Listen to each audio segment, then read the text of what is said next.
All right. Hi, everyone. My name is Nate, and welcome to A New Perspective, the podcast. Today, I'm here talking with my good friend Jay about Dungeons and Dragons, along with some other things. But he is the person that got me into Dungeons and Dragons, got some of my close friends into Dungeons and Dragons, and I'm going to be completely honest. Dungeons and Dragons wasn't something that I was like super pumped to get into at first. And now like I have my dice and I have my figurines right here and I make D20 jokes all the time like, oh that man, that guy rolled in that one and like those kinds of things, so it's become a big part of like my personality and I know it's a huge part of his.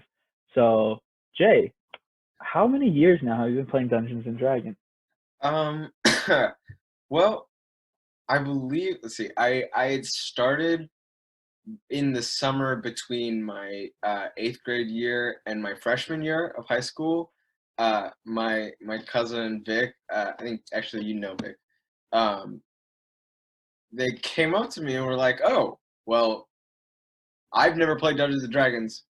Have you?" I was like, "No," and it kind of just was one of those things where we went to Target. We were like, the starter pack is $20. We teach ourselves, right? And so it was just from there. So I guess 4 years at this point to answer your question.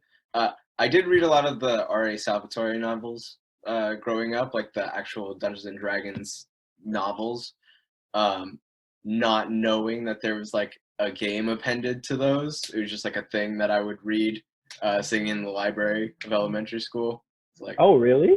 I yeah, didn't see. I didn't even know those existed. I didn't even know that was a thing. yeah, there's a really long line of I say R.A. Salvatore because that was the specific author that I always ran into, but I know there's a million. I couldn't try to name more of them off the top of my head. I would make myself look like a fool.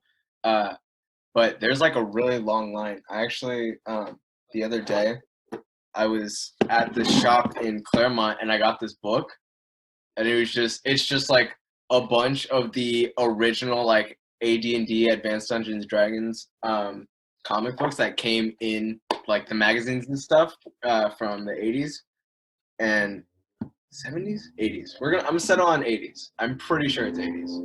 um, but yeah, I just stumbled upon this. I made my dad buy it for me, and it's really cool. And I haven't read as much of it as I would like to, but I'm getting there.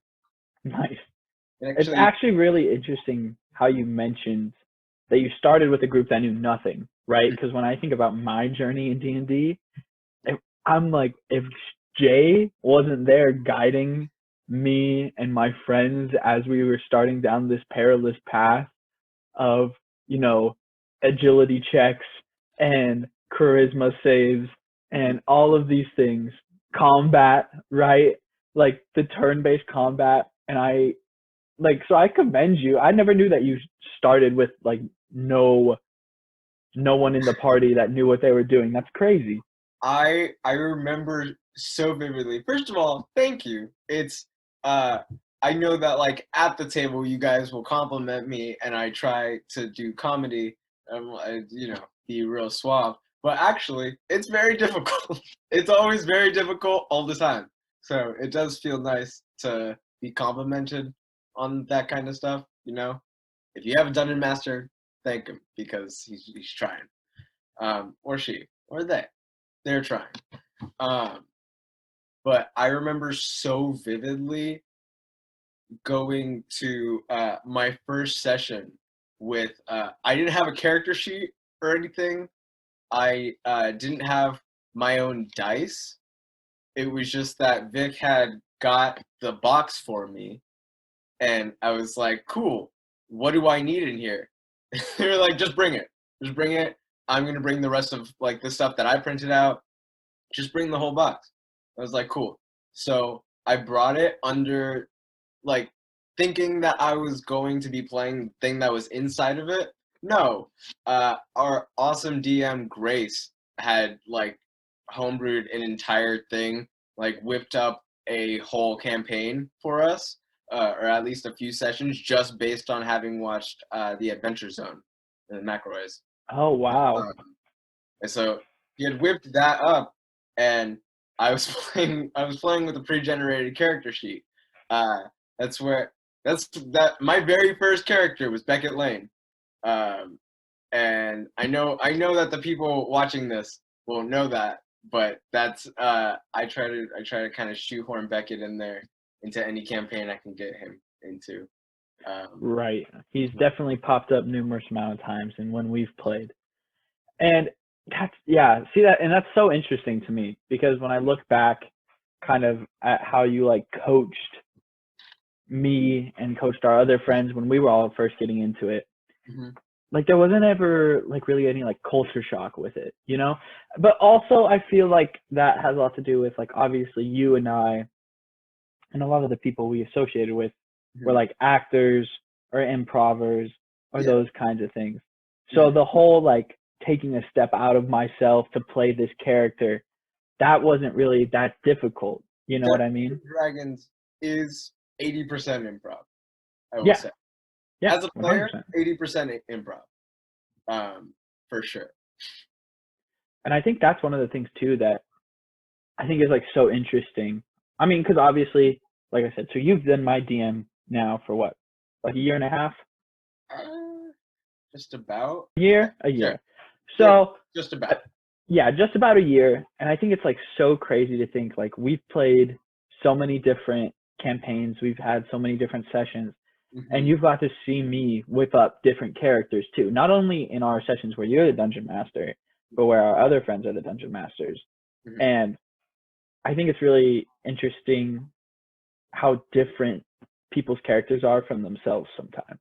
Oh, yeah, for sure. I have always, I think, like one of the biggest things that I've heard about Dungeons and Dragons from people that know more about it than I do is the escapism factor. Uh, and I know that we were mentioning wanting to talk about like Dungeons and Dragons as therapy of sorts. Uh, and I think if you were going to make that argument, you can't really get around that idea that Dungeons and Dragons is at its core, it's 100% escapism, you know? Yeah. Uh, of course, there are people that play the game like with any other role playing game for different reasons. You know, there's a lot of people that are like, yeah, I really want to get in it and I want to like build a society from the ground up. We're talking architecture. How much does it cost to build a road? You know? That's not what we do. That's not how we play typically. Right. When it comes to us, and I'll even make it more succinct and say when it comes to me specifically, my characters, I think they have to be escapism to some extent, or else it's really difficult for me to make them feel non two dimensional. You know? Does Mhm. that make sense? Yeah, Because no, that makes perfect sense. if I'm utilizing the escapism feature of Dungeons and Dragons, if I'm utilizing that aspect, then ideally what my character is going to come out as is some flaw, some aspect of my personality, uh, or maybe just something that I have seen out in the world that I have thrown into that imagination machine. It's come up with all of the possibilities, uh, and I went with one specific one. That was the escape that I chose. You know, that's what the characters are. You're very familiar with my character Devious, right? Devious's entire narratively and mechanically, his entire build was about being untouchable. His story was I won't even attempt to tell the story here because it will be the whole podcast. Oh yeah, it would be the whole thing. Uh, but his story, the common thread going through it the whole time is that this is someone that can't be held down. You know, this is someone whose will their willpower and desire for freedom and to be an agent of change and create action and actually utilize the agency that has been given to them in a world where that's somehow not something that blows everyone's mind. People aren't just like awestruck by the fact that we all can make choices and have agency. Uh, in Which is that like real kind life of world. also. Exactly. Exactly. I saw that and I was like, okay, well, I mean, symbolism. The people that don't recognize it are monsters. And he has a sword made of light. And he's not scared of the dark anymore because he has a sword made of light. There you That's go. escapism. For There you sure. go. Yeah. Like I don't have a light sword. I'm always afraid. I'm Right. afraid of the dark constantly because I don't have a light sword. I have this Dungeons and Dragons comic. Well, you know what? Maybe after this, I'll get on the interwebs and find you a nice light sword. If you could get me a light sword, I'd be in your debt for sure. Oh, 100. I mean, I think you're already in my debt for how many times I've had to drive you places. But you know what? Fully. Will fully correct. I definitely owe you at least $500 in gas. I think it's really interesting. Like, also, when we're talking about Dungeons and Dragons, like you said, Mhm. how we play narratively. Because there's obviously, for the people who are listening to this who have never played Dungeons and Dragons before, Mhm. who don't really know about like Dungeons and Dragons culture, there's a ton of different ways to play. There's a ton of different ways to play. There's people that are going to really enforce rules. There's people that are going to make up rules. There's people that are going to focus more on combat. There's people who aren't going to do combat at all and are just going to role play. And whenever I think about that, I always laugh as I think of Cam, right? Mhm. So for those who don't know, some of our close friends, they have a Canadian stepfather named Cam. And Cam used to also be really into Dungeons and Dragons. And Cam will sometimes like sit in as we play sessions and just appreciate how different it is. And I think that has a lot to do with just the fact that we come from an acting background, all of us, Yeah. because our sessions are a lot more narrative. They're a lot more role playing. It's a lot more, what decision are you going to make? How are you going to talk your way out of this situation? And it's a And lot of it's that for yeah, like 5 hours. yeah. Or sometimes what was like our longest one, like 13. Um, what would have been our longest one? Were you there for? I did a birthday one that was like 3 days straight. I don't know if you were featured in that. I think I might have shown up for a day of that, but I don't know if I was in the full. I couldn't count. I know that Punchline, which was our main campaign for a really long time, Punchline capped at 16 sessions. We did 16 sessions of Punchline uh, before things kind of just exploded. before the planet exploded and society shut down. Before the pandemic hit and the Fire Nation attacked Yeah, and the yeah, dinosaurs started rising from the dead. all Um, those things. Before that, we clocked in 14 sessions with Punchline, or 16 sessions with Punchline, and I couldn't attempting to nail down what the longest of those was would be a Herculean task in itself. oh yeah, I mean it was crazy. But when I think about that though, and I think about you know not just Punchline, but like the diversity of characters we've all played. Right. So for those who don't know, like I keep saying, because I'm assuming not a lot of people listening to this might know about D&D, but who knows?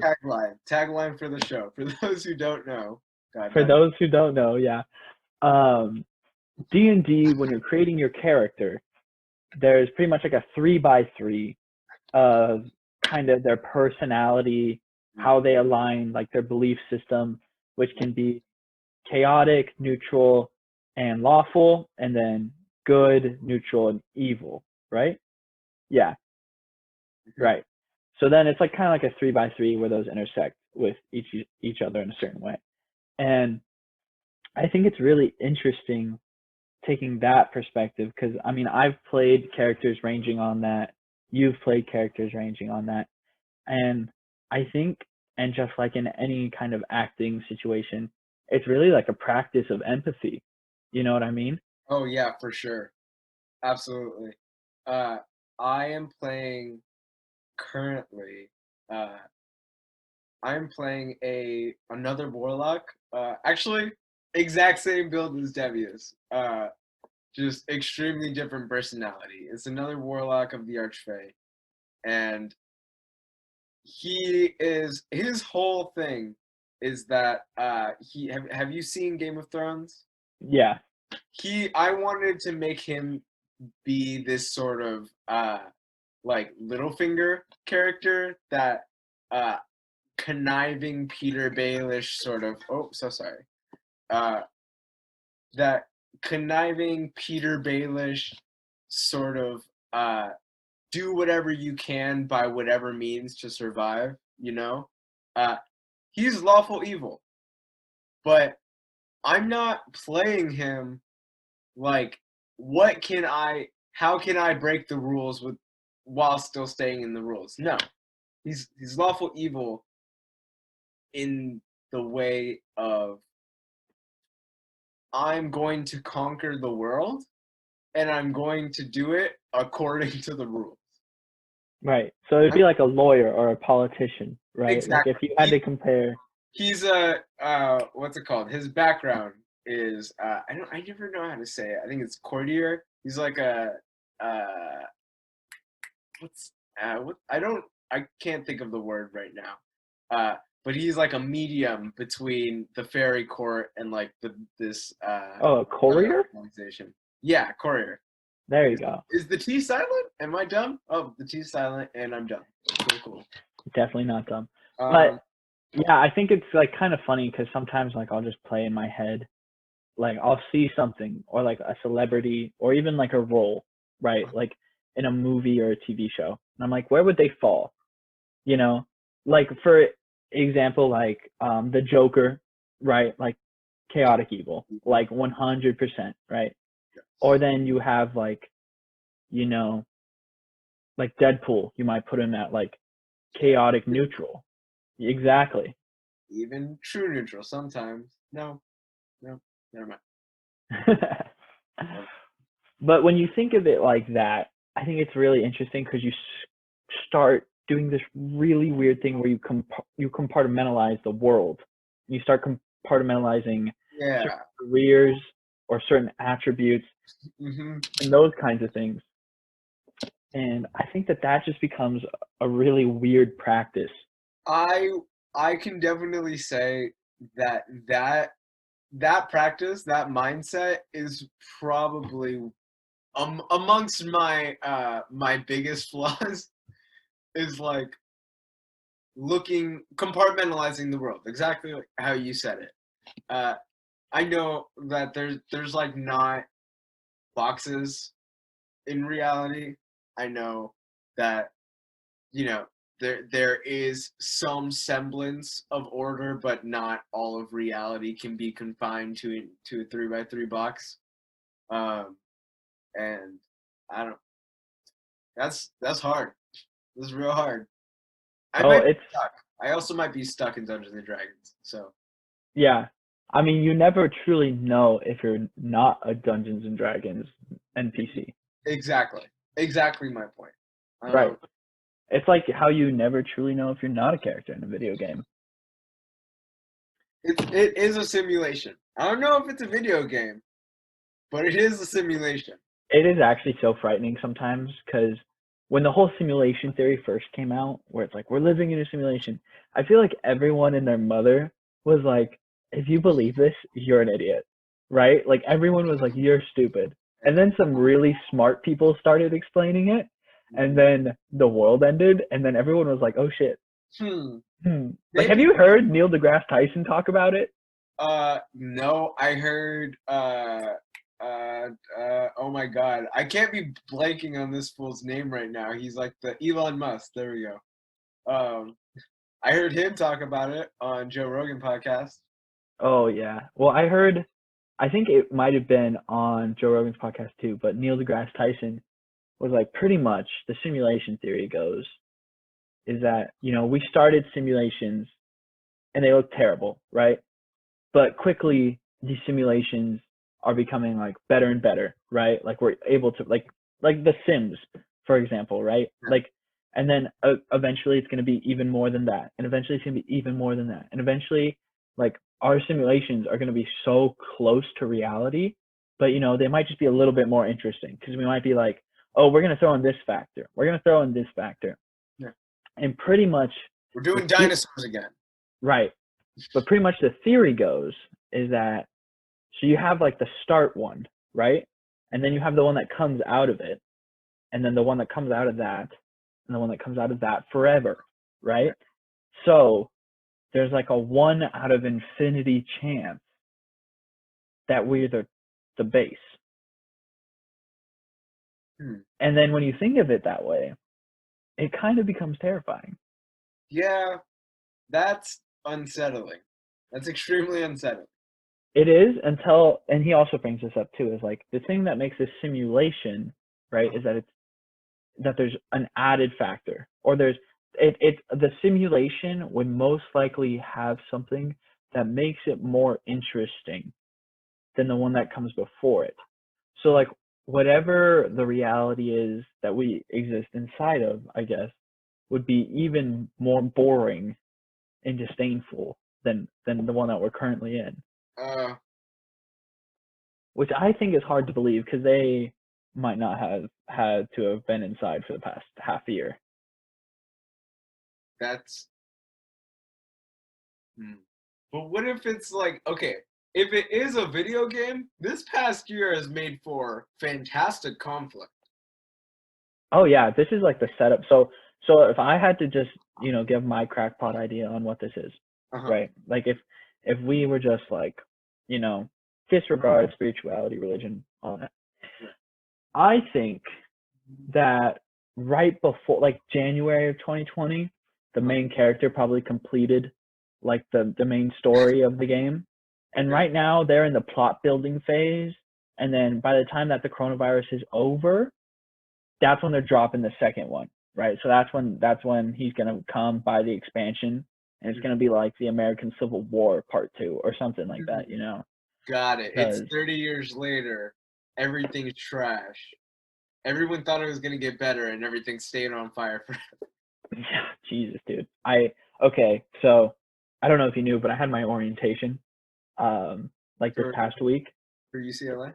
Yeah, for school. And, it's all on Zoom. And they're like, luckily I was in a group with a bunch of type A kind of people. So it wasn't super awkward because everyone was trying to not make it awkward. Yeah. I felt bad for the person leading it, right? Because I was a link crew leader. So I'm like, this is for link crew, but for adults. So I totally just want to participate and help this guy's life go better. Link crew for adults sounds like hell. Yeah, yeah. But anyway, we're like trying to play these like fun icebreakers. And I go, because I kind of have a dark sense of humor, and I guess I didn't really feel the Zoom room well enough. And I was like, oh, you guys want to play a fun game? Like, how close are you to the nearest fire? Because everyone's from California. And it just got like really quiet. And I was like, just kidding. And then they're like, yeah, let's talk about something else. I was like, no one thought that was funny? I thought that was funny. Oh. I wonder, that was just a room full of people whose houses burned down in the fires. No, there's no way. There was like every single one of them were like, well, my house burned down yesterday, so. Yeah, I'm actually just in a really nice looking pothole in East Los Angeles. Because that's how that works, I guess. I had my pothole furnished. I did, and it was really nice. It was really. I put walls around my pothole.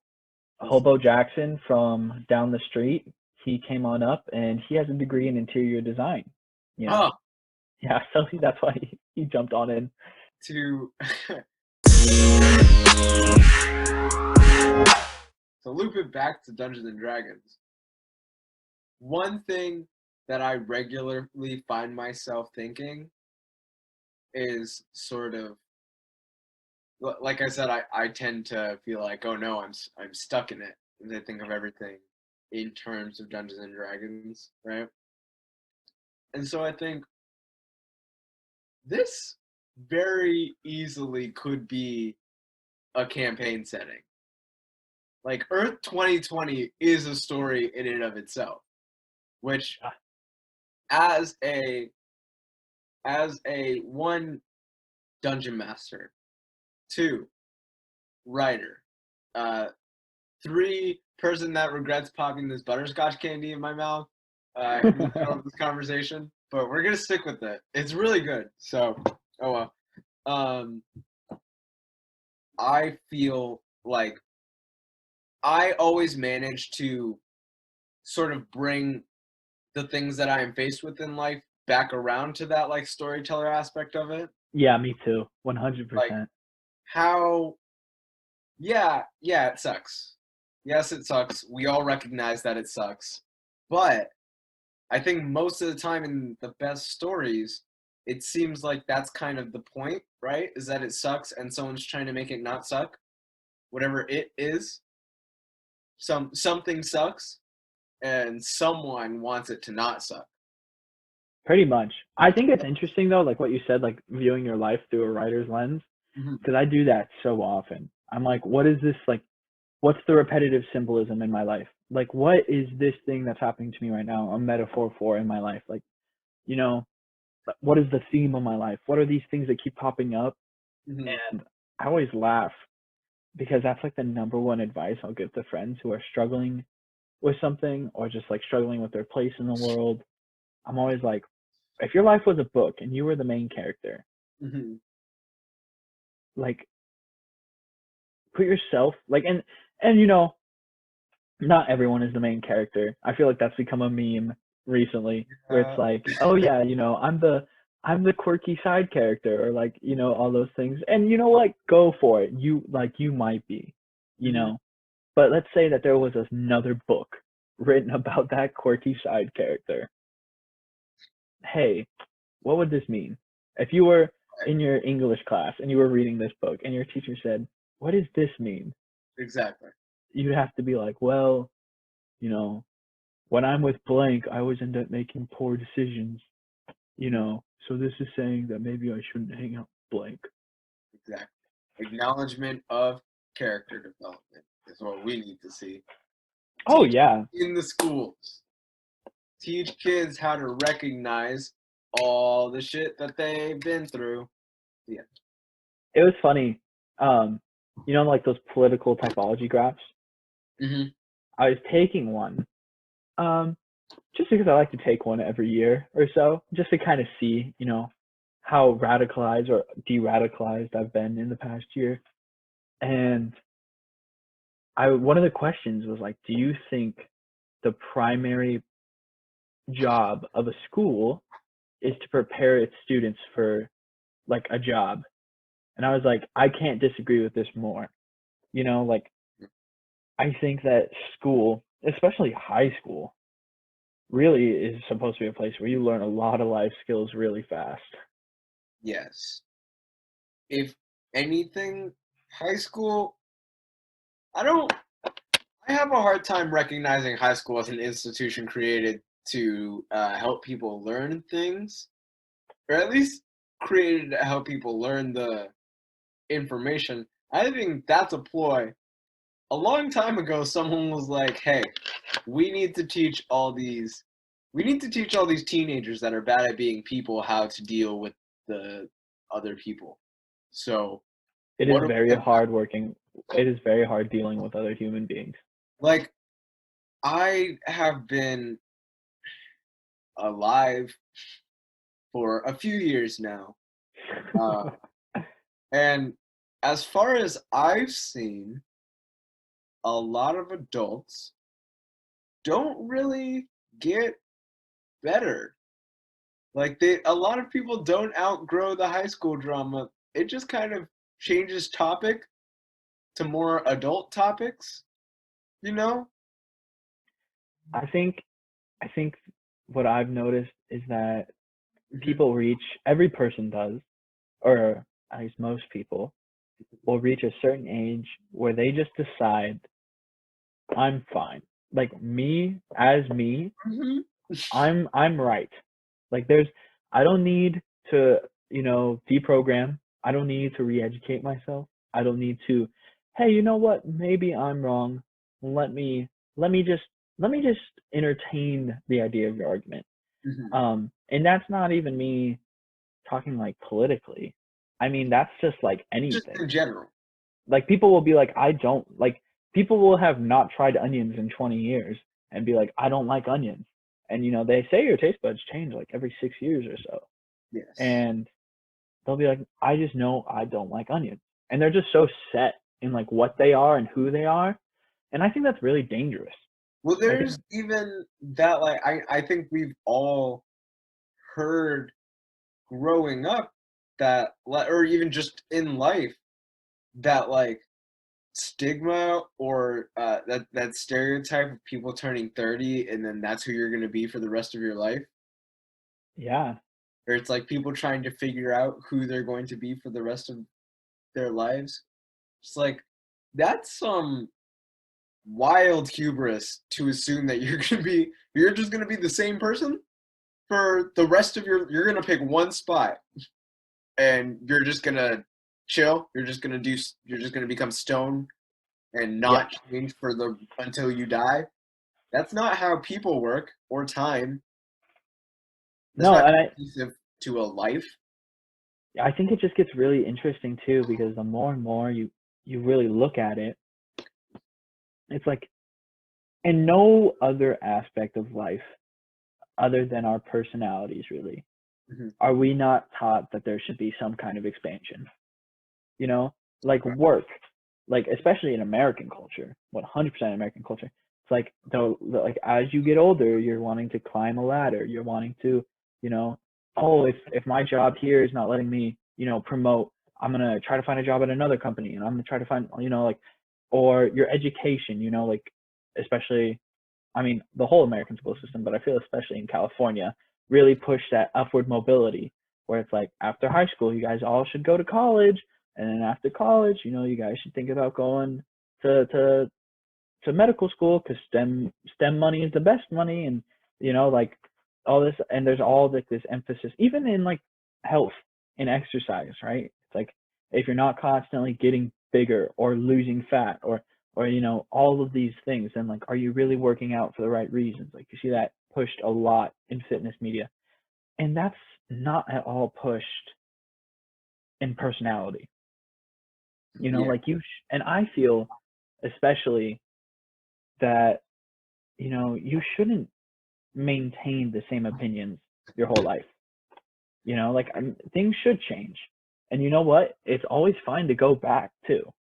Like it's Yeah. always fine to be like, oh, I started here. I started on opinion A, and then I learned some things, and I moved over to position B. And you know what? I learned some more things, or I made a friend who had a personal experience on it, or and now I'm back in position A, but I really understand position B now. And even though I don't necessarily agree with that position, I can at least understand the mindset, you know? And I feel like that's kind of something, especially in politics, that's just gotten completely lost, you know? Yeah. That's fair.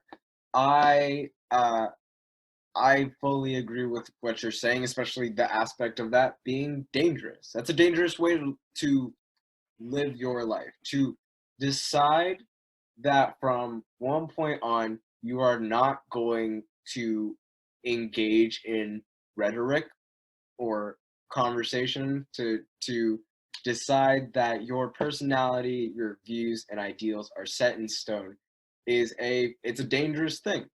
And uh the lack of, I think, what's the word? Lack of attention being called to that in the schooling system and our young people definitely also dangerous, potentially severe. See, I'd even disagree with you though, because I feel like there is a lot of attention called to it. Like I feel like going through high school for me, Hmm. like there was, because I think the biggest issue that goes in like hand in hand with that is like social media echo chambers, you know the fact that we don't want to hear it if it doesn't reinforce what we already believe, and the Right. algorithm doesn't want to show us it if Hmm. it's not already what we believe, you know so but I feel like I was taught about that. I was taught like, hey, know that when you go onto like TikTok, for example, right, is a perfect analogy because the TikTok algorithm is like so specific Right. and it's so well built. It's like like I'm a pretty liberal person, right? And I can very much say that I very, very rarely, if ever, see anything conservative minded Mhm. kind of pushed in my direction, you Right. know? And on the opposite side of that, it's like there's no way that the conservative version of me isn't getting that exact same thing too, Yeah. you know? And but I think the whole thing is being conscientious and then also just having conversations with people, you know? Because I tell people this all the time. It's, I don't care if you're like a Republican, I don't care if you're conservative, I don't care about those kinds of things. Mhm. Because in my mind, a perfect example would be like police, right? Yeah. Like 100% believe the police need to be reformed, changed in some type of way. Yeah. And we can disagree on that. You know, like we can disagree on how, you know, like if I say that things A, B, and C should happen, and you say D, E, and F should happen, and you're conservative, Mhm. and you know maybe D, E, and F I want what I want to see, but you can at least admit, hey, there's an issue with the police, Right. and you know, then we're good, you know. Mhm. But if you say, hey, the police system now is fine, it shouldn't be fixed, then that's where I struggle to see, and I'm like, okay, maybe you and I need to have a conversation because I need to understand Right. why, you know. But There's definitely, yes, there definitely is a difference in allowing people to have there's ants everywhere, various opinions, um, and actively ignoring a moral discrepancy. You know, it's a fine line that you have to walk. It's a difficult balancing act for sure. Um, I mean, that's why I got out of like even having political science as my major because you know like especially 2020. Shout out to 2020 because you really showed me how deep the shit show can get in the political world because I, with all the news coming out constantly about everything from every party, mhm, I was like, if this was my job, or if my job was to report on this, yeah. or Lord forbid, my job was to be one of these people that has to be like, you know what, he's not that bad. He might have dementia and be really creepy, but please go vote for him. If it I was your job to make this bullshit happen, Yeah, like I see some like strong Democratic figures who are like Biden is a terrible choice. Like at like 6 months ago it was like mhm, Biden is awful, and right? they've been like, guys, come on now. And it's like I could just personally for me, I could never have a 180 like that. You know, like I could never just be like, hey guys, like Mhm. I'd be able to be like, all right, it's terrible, it's the situation, vote with your conscience. But I would never be able to stand up there and be like, he's a good choice. He's a good one. It's when else in history have we had a situation where I won't, well, clearly not the entirety. If it was the entirety, then I guess probably the situation wouldn't have gotten this bad. But I I would at least say half of the country is like, we're gonna vote for you. We don't want to, but we are going to. Yeah, That yeah. how something about that seems broken, correct? Is I that mean, I feel like you got a lot of things going into that. You got the two-party system first, which mhm,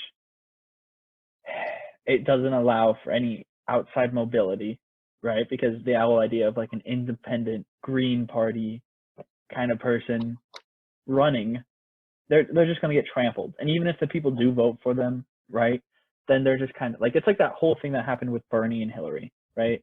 Like Bernie took Hillary's votes and then Hillary lost, and it's like that kind of whole spiel, you know, or like you know the Libertarian Party not being able to participate in debates, mhm, or you know like those kinds of things. Like so you have that issue where you have a two parties controlling it, but then you also have where both parties are very controlled by money, you know. And I think that's a huge misconception that a lot of people might have about like the Democratic Party mhm, is like there's I mean, obviously there's a spectrum of politicians out there, from like really, really conservative politicians like Mike Pence, who is like very religiously bound. And then you have also people like who are very conservative, but they're bound more on like the legality aspect of it because they're like believe in small government, you know. And then you also have like on the same side of that, you have Democrats who you have people like Nancy Pelosi, who's like, very corrupt, very influenced by a variety of different corporate sponsors. But then on the same party, you have like AOC, Bernie Sanders, who are both like very grassroots. They still accept obviously these huge corporate, or not corporate, but these huge donations from these organizations. But it got less of a scummy vibe attached to it. Fair enough. Scum level's way lower, for sure. Scum, yeah. Like I think now as I'm getting older, like every politician's on the scum spectrum. Yes, But and it's just like some are being scummy for the right reasons. Like they're like, I don't feel good about doing this, but I'm trying to do something good. Mm-hmm. And then there's some that are just like, you know what? They just are scum. Just give me it all. Give me all the monies. But yeah, I think the American political system should get a little bit of a touch up. It's been what,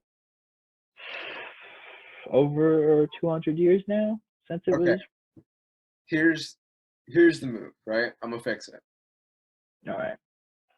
So we are gonna have to purge. We're gonna have to purge, like the movie, or just like the word? Well, maybe we'll see. It might end up there. If not, we can maybe do a small purge. Everyone within the bureaucracy, if they're related to politics, they gotta go. Gotta go. On all sides. Like dead? Well, I mean, we could find a box or something. I don't know. Guantanamo Bay. They have to be deleted. All politics, everyone involved with politics currently deleted, right? Okay. Start from the beginning. Let dogs vote. Now I know what you're thinking, right? No. Where are dogs gonna lead? And my answer to that, whoever has the bone, dogs are real easy to influence, is my thing. So I feel like if we get dogs into the government, it'll be a way easier sort of transitioning period. We won't have to do the whole Civil War thing all over again, Constitution, Bill of Rights. We'll let the dogs handle it. And then secretly, you and me, not we as a generation, you and me, Nate and Jay, we'll be in the background. We'll have the biscuits and the bones. We'll be controlling the stuff. I would never want to run this country. I would never. Yeah, we won't have to run it, actually. We'll just be the ones telling the dogs what to do because they're the ones that are in charge now. That quick minute where I thought I wanted to be a politician, mm-hmm. Someone asked me once, they're like, so would you ever want to be president? And I don't think I slammed the no button on that faster than, like, if I ever had to hold some kind of executive office, the highest up I could go is governor. And it would have to be California or like New York. Do you think you would make a good king, bro?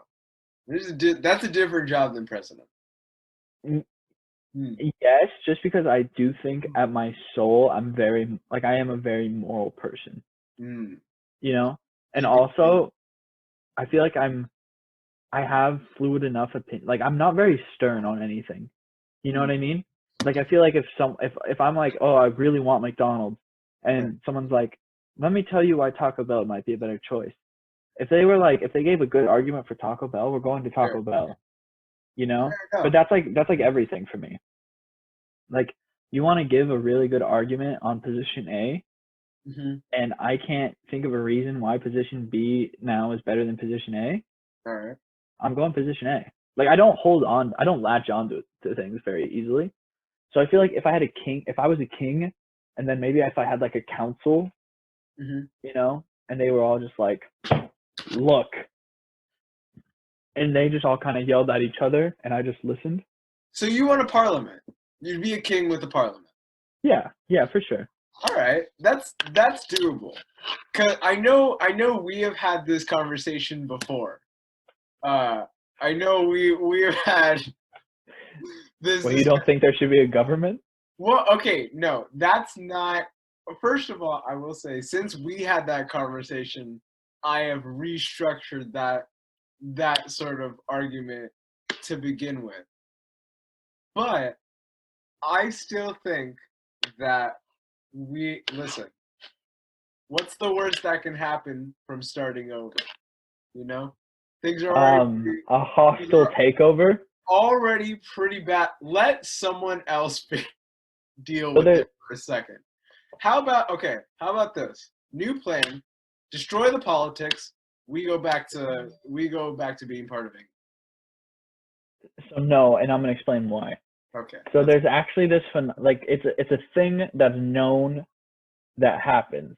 Okay. But when you have anarchism rise up, or like an absence of a government, the immediate thing that happens is that a totalitarian ruler takes control. Right.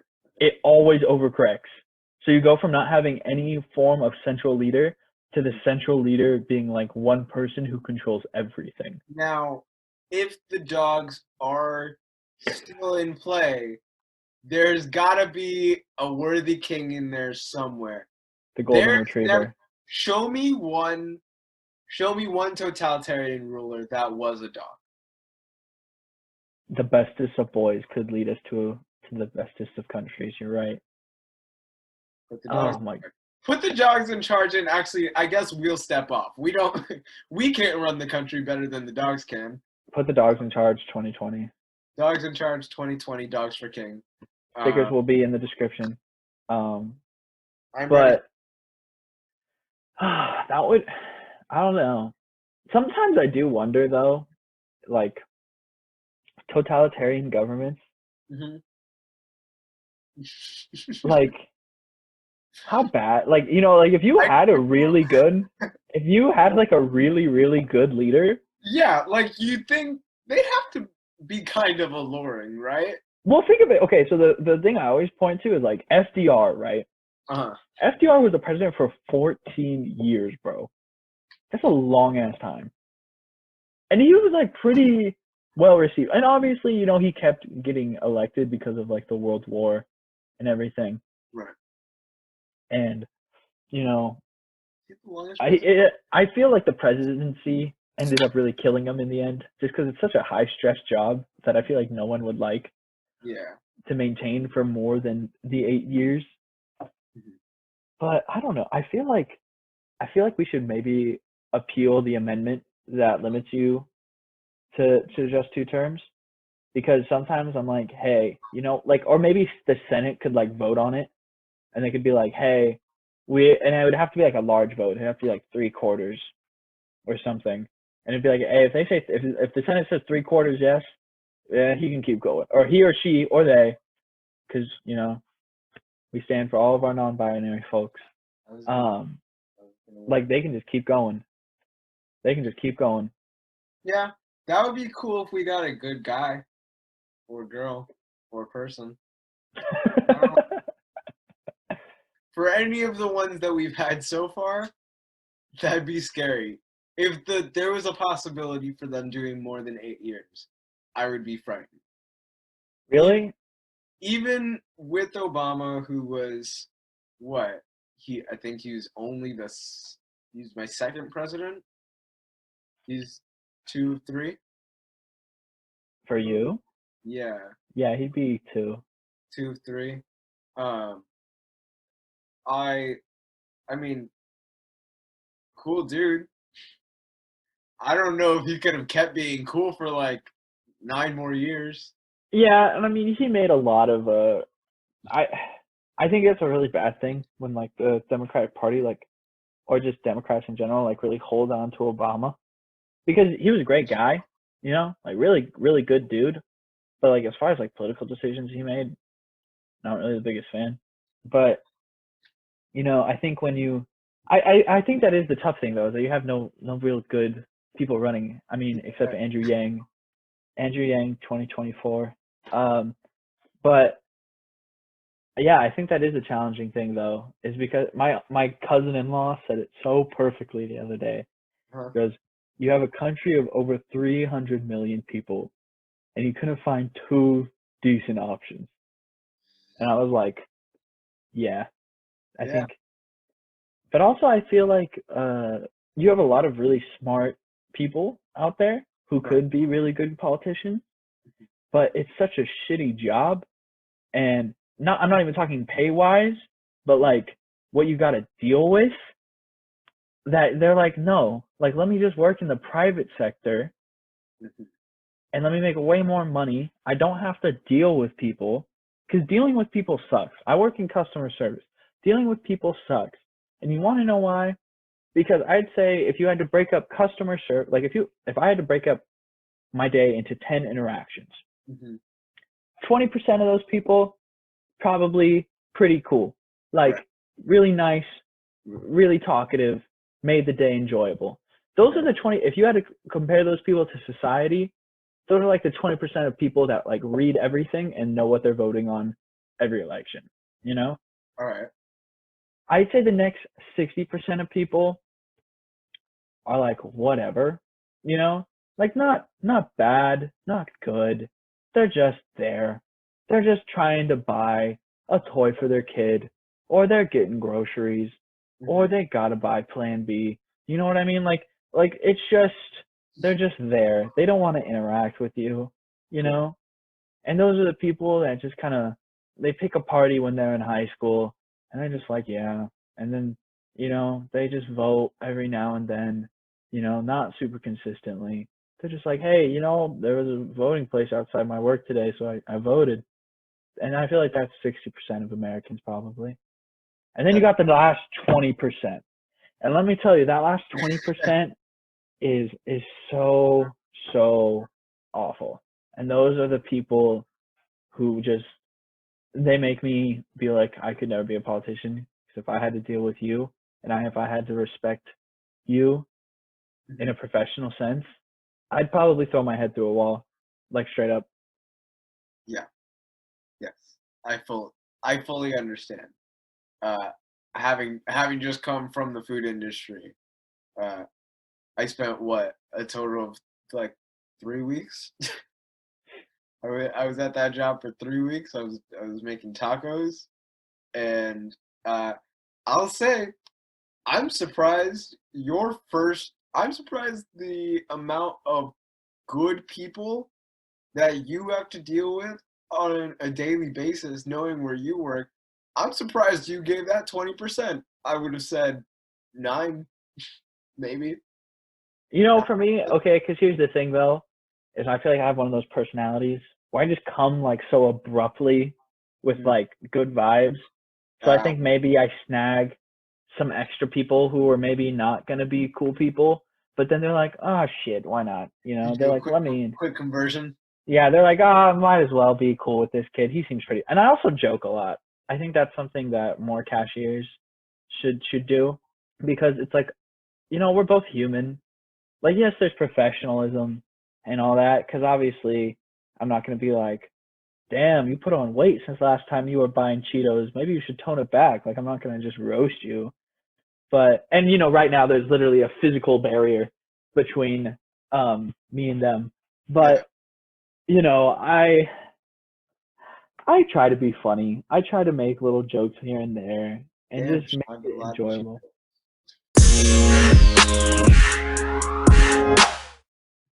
It's so funny to me sometimes what people will get. I don't want to go into too much detail, but like sometimes you get certain combinations of items, and you look at who's buying them, and you're like, you just know what's going down. Like you just immediately know what's about to happen. Okay, so cashiers like you terrify me. Why? Cashiers that are able to look at the cart and know exactly what's up. Scariest thing. The only natural predators left in the world, I think. Uh, they're the worst ones. No, not the only natural predators. No, Yeah, I will say they're the only ones. It's like it's humans and then it's cashiers that know what the fuck you're doing. That's it's a bad time. I don't need I'm always afraid that if I'm with my dad and he's buying toilet paper, whatever I'm not usually standing with my dad when he's going through the line, you know? I'm usually off in the front. I'm usually waiting to get like waiting with the bags or whatever. I feel like secondhand anxiety for my father whenever he has toilet paper in the thing because I always feel like whatever's in the cart when you buy toilet paper, there's an automatic assumption there that whatever is in there is going to make you shit. Just generally, that's the secondhand anxiety that I get. Oh, really? I Mhm. feel like that's not one of my first thoughts, especially with all the Corona stuff going down. Uh-huh. I'm just like, oh, it's Oh, toilet paper. But right. sometimes you'll get like, I'm just talking about like funny ones. Like, there's times where there'll be like two guys in their mid 20s coming through, they're laughing, and Mhm. then you look and they put up, you know, Totino's pizza rolls, ice cream, and chips up on the board, and you look at them and you look them in the Like, eye, and you're like, nice. And you just and like I'll say that though. Like I'll look at him and I'll just be like, nice. And they just look yeah. like or you get like Oh, couples and like you know, like it's just funny. And you know. yeah, or like you see like there's a couple extra snacks in this and you're like, oh, you're going on a road trip and they're like, oh my god, how did you know? And like I don't know, I'm a fiend for human connection. Like I'm a fiend for it. That's right. And it's been very hard in this whole quarantine thing to catch your fix, because I've only been really hanging out with people who I've already been super connected with my entire life. Yeah. Just So your close inner circle. No, I totally get it. It's really difficult. And I do I try my hardest to be a fiend for human connection. Uh I just I feel like every day that passes that I don't see someone, I get like a little bit more Tywin Lannister in my worldview. Like everything's just a little bit more edgy, you know? yeah, Uh and it's it's difficult for sure. Cuz like life is still happening, you know? Life is still happening and also we're having to manage life and also whatever this other bullshit is that's going on with just the world. I totally feel like especially from the perspective of starting college. Like Mhm. my mom asked me, she's like, "Did you feel any different when you graduated?" And when before I graduated, I felt like that question was gonna be like when people ask you like, "Oh, your birthday happened. Do you feel older?" And you're like, "No, like I feel the same." Um, but I will say like I did feel different after graduating high school because it's like, So, oh, life's real now. Like you don't have this government obligation of going to school where you mhm. get to like mess around and figure it out as you go. Like if you wanted to, you could just be homeless and that could be who you are. You could just Chris McCandless this shit and you could just be a vagabond and travel the country. Or you could start a business or you could go to school or and it's like as soon as I graduated, I felt that, and it's like coronavirus and everything else makes it like a million times easier to feel like you're doing something with it, like Uh, you're young and you're hungry and you want like either an education or you want a job or you want anything yeah. and you're like I can't though because the world literally won't let me. And it's such a strange feeling, man. Such a strange feeling. What do you feel like has been the most like what part of your pre-college experience uh has been the most affected by the coronavirus? 100% moving in and like that kind of aspect. So like, but maybe not everyone does. So like I was raised pretty much by like a single mom, like I mean I'm still connected to my dad, but just like not like I haven't lived with him for a long time. Yeah. Like we talk, but like not a lot, like, and that's the whole thing. But pretty much just like I've lived with my mom. It's just been my mom and I for a really long time, you know? So like kind of that whole like striking out on my own, finally leaving the house, finally leaving the nest thing, Hmm. like that is something that was one really important to me, because I was like, I want to go out. I want to experience like what it's like.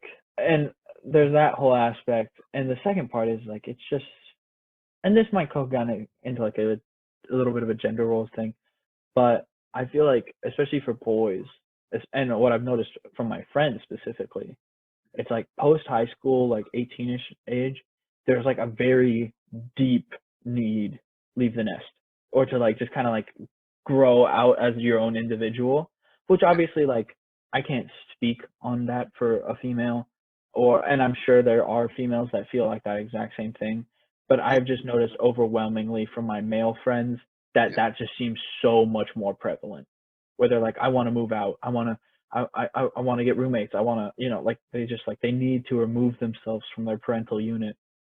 Um, so I feel like that whole thing has really been stifled. As far as like the whole class thing goes, like I don't know yet. Like I started in October Hmm. and I got all the classes I wanted. I don't know how much different that's going to be, you know? Hmm. Yeah, that makes sense. I mean, you got into UCLA, which is comforting to hear because you got it. Well, I guess even you were accepted before all this stuff went down, huh? hmm Well, it was like in the middle of it. So, I mean, I guess that's depends how you look at it. Like I received my acceptance letter when all this was happening, but like they would have made the decision way before that. Yeah. Uh, okay. I'm. I will say I am terrified. Uh, for those watching that don't know the age difference, Nate is a year older than me. No, 2 years.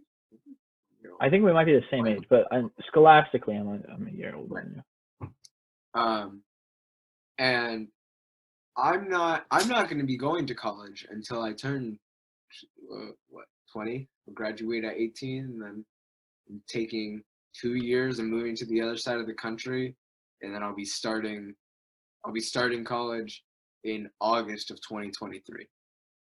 So I have no clue what attempting to do college is going to look like at that time, you you. know? Yeah.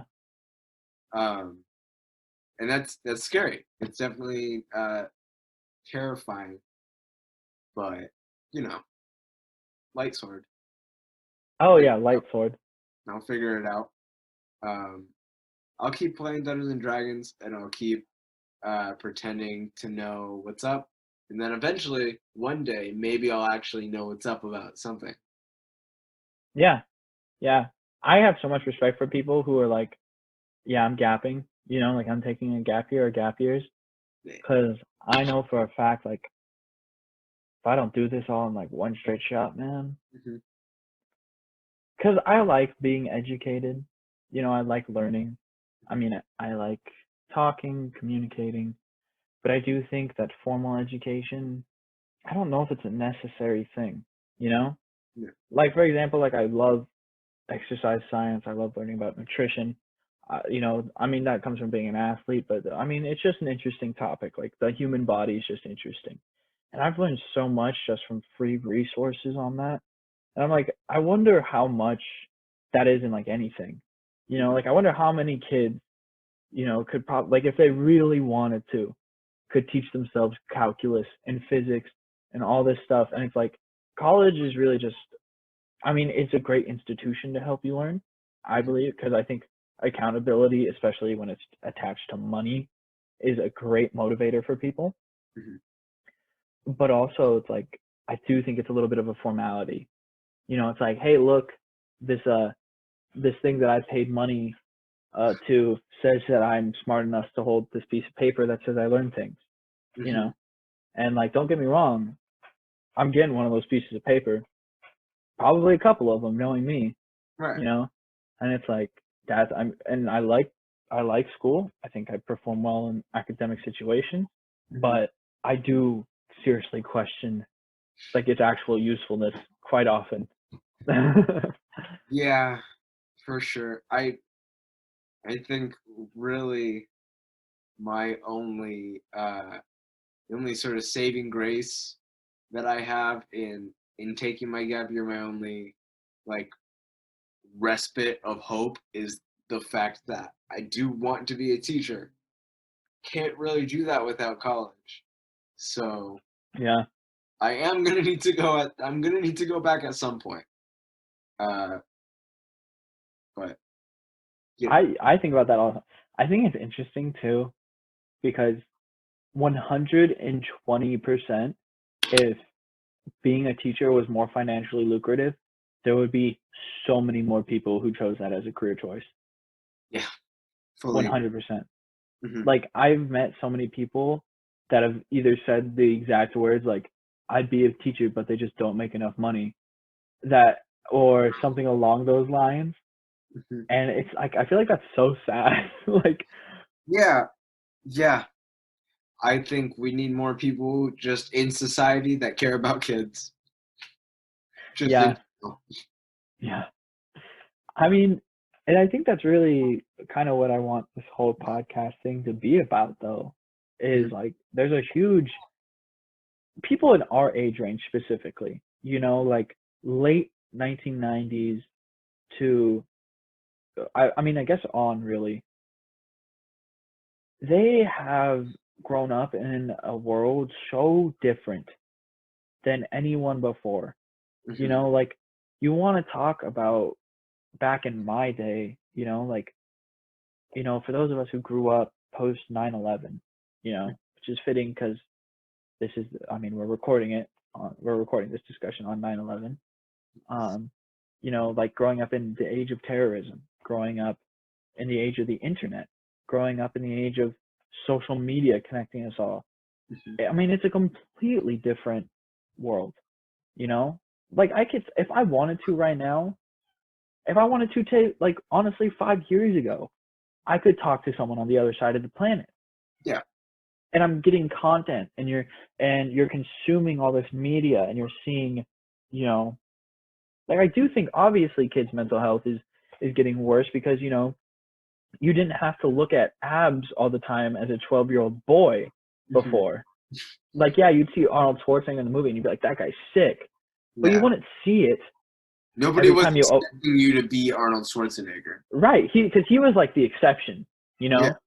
know? Or like these movie stars, and that goes for the same with like women and seeing like these gorgeous actresses. It's like those were the exceptions, and the only ones you saw were like these really big ones.